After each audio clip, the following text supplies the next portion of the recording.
Welcome dear viewers. आज हम लोग जो बात करेंगे that is regarding the investment activities. Cash flow statement के जो चैप्टर स्टार्ट किया उसके अंदर हमने सबसे पहले बात कर ली थी ऑपरेटिंग एक्टिविटी से रिलेटेड कि ऑपरेटिंग एक्टिविटी में किस किस तरह से कैश इनफ्लो होता है और आउटफ्लो होता है, और हम यही चीज कैश फ्लो में स्टडी करते हैं कि हमारे पास कहाँ कहाँ से और किन किन हेड से कैश आ रहा है और जा रहा है। तो सेकंड हेड जो हमारा था, second type of activity, that is regarding the investments activity. Investment basically है क्या? इन्वेस्टमेंट वो हर चीज खरीदना जो इंसान की बनाई हुई है और वो कोई और चीज बनाने में मदद करती है। कह सकते हैं इसको डेफिनेशन वाइज कि man made means of production is known as the investments. For example the plant you are purchasing to plant वाला नहीं, पेड़ वाला नहीं, प्लांट जो चीज किसी और को बनाने के लिए हमने खरीदा, एक प्लांट हमने लगाया पापड़ बनाने की फैक्ट्री में, तो वो उस प्लांट की मदद से हम पापड़ बना रहे हैं, मतलब खुद प्लांट इंसान ने बनाया है और वो कोई और चीज बनाने में मदद कर रहा है, तो that is known as investment. Similarly tractor, इंसान ने बनाया है ट्रैक्टर, नो डाउट, फिर वो कोई और चीज बनाने में मदद करता है, तो tractor is also a investment.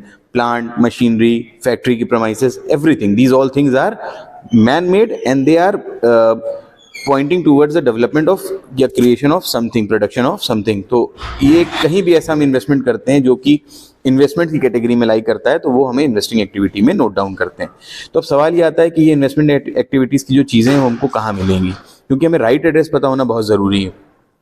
अगर हमें राइट एड्रेस नहीं पता है किसी भी इंसान का, तो हम उसके घर नहीं पहुंच सकते, चिट्ठी नहीं पहुंचा सकते। इसी तरीके से अगर हमें ये नहीं पता होगा कि ये इन्वेस्टिंग एक्टिविटी के जो आइटम्स हैं वो कहाँ देखने को मिलेंगे, तो हम क्वेश्चंस में सिर्फ ये ढूंढते रह जाएंगे कि हम इन्वेस्टिंग एक्टिविटी का आइटम कहाँ ढूंढें, और उसी में हमारा टाइम वेस्ट हो जाएगा। तो टाइम सेव करने के लिए और आपको राइट एड्रेस पता करने के लिए हम ये बताते चलें कि अगर पीएल से रिलेटेड क्वेश्चंस हैं तो नीचे एडजस्टमेंट में आपको नॉन करंट एसेट्स या नॉन करंट इन्वेस्टमेंट साफ साफ दे रखे होंगे और लिखा होगा कि दे आर बीइंग परचेज और दे आर बीइंग सोल्ड, साफ साफ। बट इन द केस, अब हम लोग स्क्रीन पे देखते हैं, in the case of balance sheet हमें नॉन करंट एसेट्स और नॉन करंट इन्वेस्टमेंट के हेड में इन्वेस्टिंग एक्टिविटी से रिलेटेड सारे आइटम देखने को मिल जाएंगे, पहली बात। दूसरी चीज क्या आता है, मान लीजिए क्वेश्चन में 2 सालों के 2 साल दे रखे हैं, 2011 और 2012। 2011 में इसको हम कहेंगे बेस ईयर, कोई एसेट की वैल्यू है 3 लाख रुपए और 2012 में उसकी वैल्यू हो जाती है 2 लाख रुपए। तो सिंपल सी बात है कि हमारी करंट ईयर में आते आते 1 साल 1 लाख रुपए की वैल्यू कम हो गई। दैट मीन्स हमने एसेट को बेच दिया। तो अब बहुत सिंपल सी बात है, अगर पैसा आएगा that means inflow of cash है तो हम प्लस में लिख देंगे, और अगर पैसा जाएगा, आउटफ्लो होगा कैश का, तो हम माइनस में लिख देंगे। तो अगर हम परचेज करते हैं, हमने यहाँ पे गलती से सोल्ड लिख दिया है, इसको हमें लिखना है प्लस। अगर हमने कोई एसेट परचेज किया तो पैसा हमारे पास से जाएगा, आउटफ्लो होगा कैश का, तो हम माइनस में लिख देंगे in the case of outflow. Similarly अगर हम कोई माल बेचेंगे, कोई एसेट, जैसे यहाँ पे 3 लाख रुपए की थी ये एसेट और 2 लाख का हो गया, इसका मतलब हमने सोल्ड ऑफ कर दिया, तो हमारे पास पैसे का इनफ्लो हो गया, तो हम उसको कहाँ लिखेंगे? प्लस में लिख देंगे। बहुत सिंपल सा, इतना छोटा सा कंसेप्ट है कि अगर पैसा आया तो प्लस में, गया तो माइनस में। सिंपल सी चीज है। देन हम आगे बढ़ते हैं। एक चीज को ध्यान रखना है, अगर कभी ऐसा हो जाए कि किसी एसेट के बारे में नीचे एडजस्टमेंट गिवन हो, देखिए अगर एडजस्टमेंट गिवन नहीं है तो दैट इज सफिशिएंट। अगर एडजस्टमेंट गिवन है, जैसे मान लो यहाँ पे एडजस्टमेंट हमने लिया कि a part of asset worth ₹10,000 on which the depreciation is of ₹3,000 is sold for ₹4,000। 10,000 रुपए का, इसी में से 10,000 रुपए का एक ऐसा एसेट है जिसमें 3,000 रुपए डेप्रिसिएशन लगा और वो बेचा गया कितने का? 4,000 रुपए का। तो देखिए इस एसेट से रिलेटेड कोई एक एडजस्टमेंट आ गया, 1 या 2 जितने भी एडजस्टमेंट आ जाएंगे उससे हम, तब जब एडजस्टमेंट आ जाएंगे तो हम एक अकाउंट बनाते हैं। ठीक है, अकाउंट का रूल क्या है? अकाउंट का रूल है कि एसेट्स अगर बढ़ेंगे या उनका ओपनिंग बैलेंस होगा तो वो कहां लिखेंगे? डेबिट में लिखेंगे। कहां? डेबिट में। एसेट्स अगर कम होंगे या उनका क्लोजिंग बैलेंस होगा तो हम उसको क्रेडिट साइड लिखेंगे। अब सवाल आता है एसेट बढ़ते किन किन चीजों से? एसेट खरीदने से बढ़ता है, एसेट में प्रॉफिट हो जाए अगर बेचने पे तो एसेट की वैल्यू में इंक्रीमेंट हो जाता है, इन चीज़ों से एसेट बढ़ जाता है। कम कैसे कैसे होता है? बिकने से कम होता है, लॉस से कम होता है, या किसी भी तरह के डैमेज से कम होता है। तो इन बातों का हमें ध्यान रखना पड़ेगा कि किन चीज़ों से एसेट बढ़ता है या कम होता है। अगर बढ़ेगा तो डेबिट में, कम होगा तो क्रेडिट में। तो अब देखें कि ओपनिंग बैलेंस है 2011 का 3 लाख और क्लोजिंग बैलेंस है हमारा, ओपनिंग बैलेंस हमारा आता है 3 लाख और क्लोजिंग बैलेंस 2 लाख। लेकिन हमने इस क्वेश्चन में थोड़ा सा चेंज किया, हमने ओपनिंग बैलेंस को 2 लाख मान लिया। अज्यूम किया, क्योंकि एक ही चीज होती तो थोड़ा सा कंफ्यूजन होता, तो हमने ओपनिंग बैलेंस यहाँ पे बदल दिया, इसको हमने 2011 का ओपनिंग बैलेंस मान लिया, ठीक है। और ये जो क्लोजिंग बैलेंस है ये हमने 3 लाख मान लिया, ठीक है, 2012 का क्लोजिंग बैलेंस। तो ओपनिंग बैलेंस हमारा आया 20,000 और क्लोजिंग बैलेंस हमने लिखा 2 लाख और क्लोजिंग बैलेंस लिखा हमने 3 लाख।